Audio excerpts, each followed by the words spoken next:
National Heroes Day naman po ginunita sa lalawigan po ng Pangasinan. Para sa detalye kasama natin, Idol Matthew Pacheco. 104.7 IFM Report.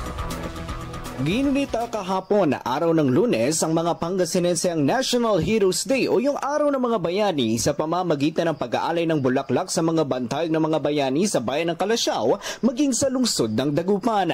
Sa Calasiao, pinangunahan ng mga lokal na opisyal ang maikling seremonya ng pag-aalay ng bulaklak sa harap ng bayaning monumento bilang pagkilala sa sakripisyo at kabayanihan ng mga Pilipino na lumaban para sa kalayaan ng bansa. Samantala, sa Dagupan City, nagsagawa rin ng wreath laying ceremony sa harap ng mga kilalang bantayog. Dinaluran rin ito ng mga opisyal ng lokal na pamahalaan, kinatawan ng paaralan at ilang civic organizations. Layunin naman ang pagdiriwang na ipaalala sa publiko ang kahalagahan ng mga bayaning Pilipino at ang kanilang mahalagang ambag sa kasaysayan ng bansang Pilipinas. Kasama mo mula rito sa IFM Dagupan, ito si Idol Matthew Pacheco. Tatak IFM.